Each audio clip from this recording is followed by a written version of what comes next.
What's happening, guys? It's Eli here with Night Jiu-Jitsu. I'm here with my good friend Mike Cheney. We're up here at Endeavor Defense and Fitness in Hilliard, Ohio. Got it. I always mess it up, but we're up here in Ohio. I was fortunate enough to come up here and visit my good friends Aaron Giannetti and Mike Cheney. I got to teach a seminar today over some fun deep half stuff. That's not what we're going to talk about, though. We're going to talk about guillotines. Because anytime you're around a talented black belt, you want to pick their brain, you want to get their advice, you want to get their details, all that you can to make your technique sharper, and that's what I do anytime I'm around this guy. So I'm going to share some of my favorite things about guillotines, about alternative grips, how you can hit them, enter into them, and stuff like that. He's going to do the same, and hopefully you'll get some good information to take your guillotine up to the next level out of this video. One of the first places I like to think about hitting the guillotine, so just kind of a standard application, but one that's a little more functional, rather than him just diving his head in here like this, because obviously if he does a sloppy double leg or sloppy tackle, you can just shove his head in, get a guillotine off of it. Okay, we're not going to even have to cover that. What I like to look at on the initial intro a lot of the time for guillotines is this, is like if we're pummeled up like this, so I've got an over-under, and we're doing some kind of pummeling or something, we're fighting for inside position. From here, if I pop Mike and make a little bit of space with my shoulder here like that, so that pop is gonna make some space, my hand from his tricep is gonna ride up to the back of his iliac crest here, and I'm gonna tuck his head under my armpit, right? My hand is gonna go here, invert, and I'm gonna circle through. I'm thinking about taking my hand over and kind of teacupping over on the side of his jaw on this side. Right, once that happens now, if I can get this hand to come down and grab my wrist, so initially the kind of standard application tends to be here where I'm grabbing here like this. So 5 fingers over, grabbing there, curling in, and then I want to try to get my elbow toward his back like this, right? Because if Mike can throw his arm up, it tends to change the angle and negate some of the effects of it. So I'd like to try to get this over and block that out. Now, rather than like arching here like this to finish, I'm actually going to start walking my hips in and keeping this curvature of my back so that I have that pressure going in that way, so that it's not only stretching his neck, but I'm enclosing and compacting and squeezing all that together. Now, sometimes, like if you get there though, and this is uncomfortable because of your wrist or your shoulder, like for me, then an inverted grip sometimes actually works a little better. So it's kind of like a power guillotine, sometimes they'll call it. So I'm gonna actually go palm to palm inverted grip, and I'm thinking about taking my elbow in line with his spine down here, and then all the other finishing mechanics are similar. I'm still walking the hips in, and I'm still like concaving, and then bringing all that pressure in like that. What do you feel like, Mike? Yeah, so another grip that I like to utilize with that same kind of setup is like the OK grip, right? So I'm thinking about trying to like lock my thumb under my main kind of 4 fingers here.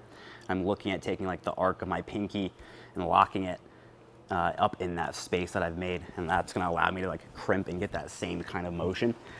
So I have the guillotine digging it across, right? So I've dug in to the point where my hand is able to like actually peek out, right? So I make that ledge, and I bring that edge of that pinky in.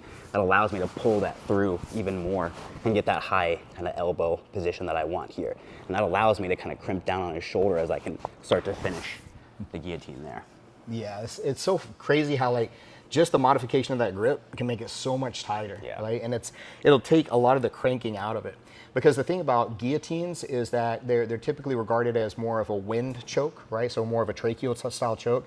So they can be a little bit more inherently dangerous, but the other thing too is that they can be a clean blood strangle, because like a lot of times what I feel like is if the angle is good enough, the compression actually starts to hit in on that carotid, so it is a little bit cleaner, and that's what you ultimately want, because like typically a lot of guys with like bigger, stronger necks can resist the guillotine because it is more direct on, so the muscles kind of reinforce it, versus whereas if you're a little bit more on the carotid, you can't really have a strong neck that's going to avoid that as well, not as easily anyway. Another one that's really good too, and this is a little bit faster, right? So this is another reason I like this.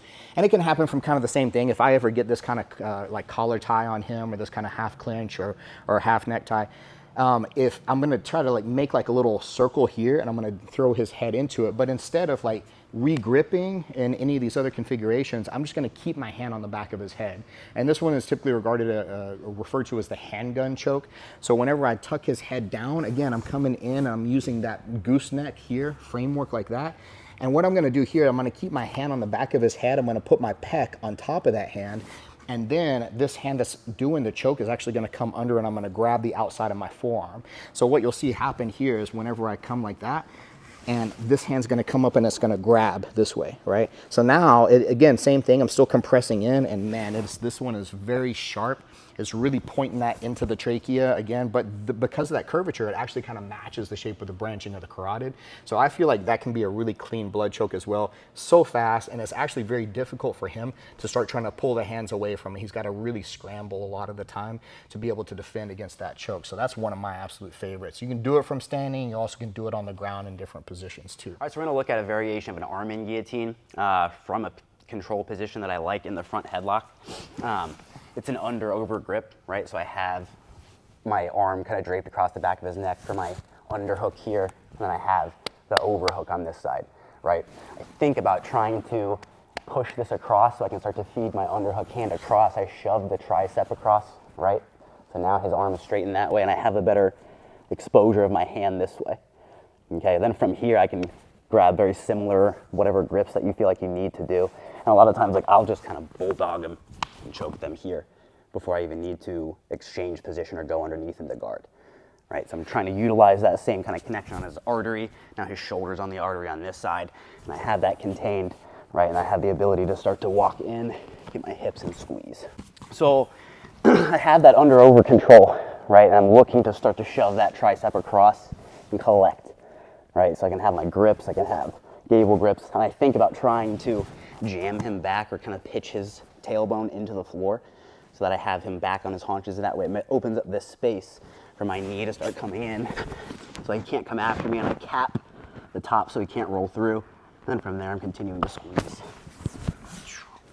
Yeah, it's nasty. Now, what a lot of people are gonna say on this one, because I've gotten this comment before, it's like, well, that's actually more of a katakatame. It's a head, it's like more of an arm triangle. And sure, whatever, okay. But it's guillotine adjacent, so that's why we're including it in here. And what I mean by guillotine adjacent is that just with a slip of the inside to the shoulder, it turns into a guillotine right away. So a lot of times my reaction of how I don't like this being bunched up, so if I start to expand and open up and he slides that hand aside, now all of a sudden you have a guillotine. So I would definitely put that at least in the family of guillotines for sure, and it's a nasty one, so it's really good. One I like from the turtle a whole lot, and I've heard this called the perfect guillotine, right? I've heard it called like different things. I don't know. People can't really agree on the name of this one, it seems like. And it's a variation of a high-risk guillotine. And what's happening here is essentially it looks kind of like a almost like a rear naked choke, right? Which you can do. You can do a front rear naked choke. But what this is going to be is I'm going to go through nice and deep, almost like I'm doing that. And you'll notice this hand is actually coming over in front of his shoulder. So it's very deep like that. Now, the way that we're going to tighten this choke is the cool part though, because I'm going to go around his arm similar to what Mike was talking about before.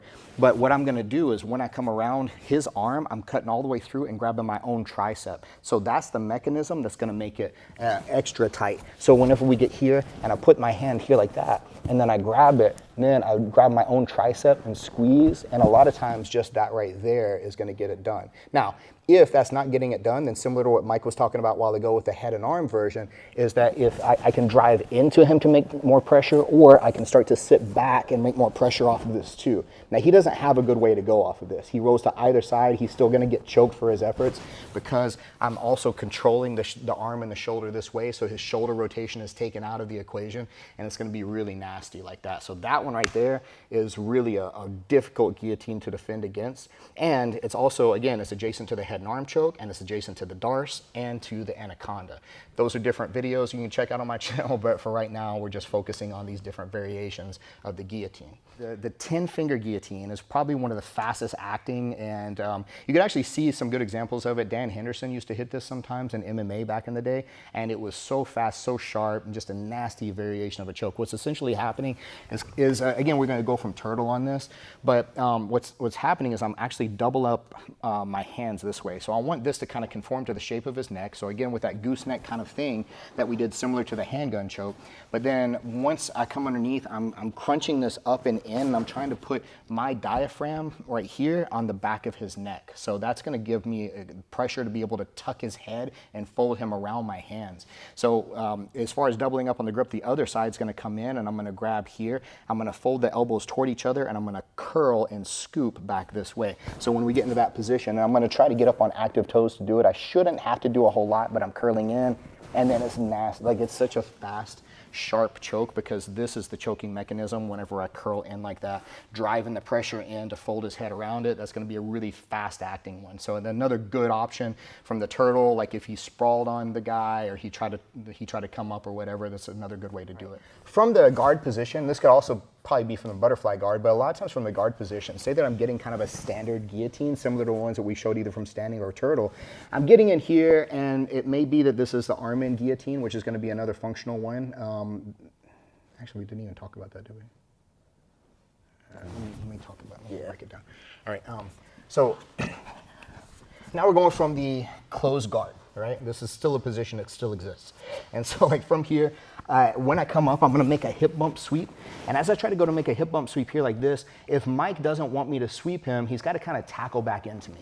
As he tackles back into me, if I leave my hips attached to him, he's gonna put me back on my back, right? And I don't want that. So instead, if I feel him driving back into me, I'm actually gonna kind of scoot out like I'm taking a charge. And so now once I scoot out like that, notice I'm keeping my pec here toward the base of his neck. This hand is gonna rotate over. I'm gonna shoot in for my guillotine. I could go in front of the shoulder, but most likely I'm thinking if he tackled into me, his shoulder is going to be too tight against me anyway. So I'm going to have to go around and inside.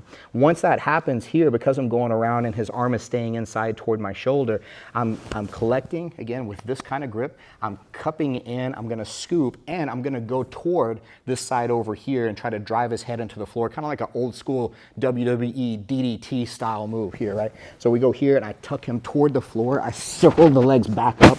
And what I would like to try to do, I want to try to get my chin toward this logo right here on his back. So whenever we cut back like that, here, I want to get my chin in nice and tight and then squeeze and pull in that way. And it should be a very sharp one because a couple things are happening. One, I'm cupping through, I'm using this curling and compressing like that. Once my legs get over and I keep that crunch activated like that, I'm pulling him into the choke, so it helps to fold his hand in with that brace in there on his neck, so it's making the guillotine extra sharp, extra powerful. Now, sometimes if we get into that position here, he goes to the immediate source of the problem, which is my hand that's on his throat. So he's gonna go here and he's gonna start trying to pull on that. So you've seen me show this in other videos if you watched, like if he's pulling on that here, I'm gonna play tug of war, then let go of the rope. So as he pulls, I'm gonna go here, I'm gonna punch this one through. So now I've got essentially this underhook on this side. Now, at that point, I can come here and collect with a gable grip like this, or if I've got the flexibility and the length, I can actually go full into almost a rear naked choke style grip. What I'm gonna use that for is I'm gonna turn, I'm gonna drive his shoulder over this direction, and I'm gonna use my hand, or my foot rather, to go into the guard. Now, from here, if we wanna stay on that guillotine theme, I can circle straight back and go here, post on my head, and get a mounted guillotine here like that. If we get here though, and he starts to tuck his arm through because that's the only place he has like real freedom from, then I can use this to now start to pick him up, slide in, and now I'm looking at taking his back. So I use that whole guillotine sequence there essentially to get to his back off of that, what they would call a 100% type move like that. So it starts with the thread of the sweep into the guillotine, turning the guy over, and eventually taking his back if I don't get the guillotine either from the guard or the mount somewhere in that progression. All right, guys, I hope that this gave you some details that you can incorporate into your pre-existing guillotine game or to establish a guillotine game if you didn't have one already. And Mike, as always, I appreciate your input and all your details that you helped me with. And if you're ever in the Hilliard, Ohio, Columbus, Ohio kind of area, come out here, train at Endeavor Defense and Fitness with Aaron Giannetti and Mike Cheney. It's one of the best places you can possibly train around here, and appreciate you guys having me. Thanks again. Keep watching, like, subscribe, share, do all the things.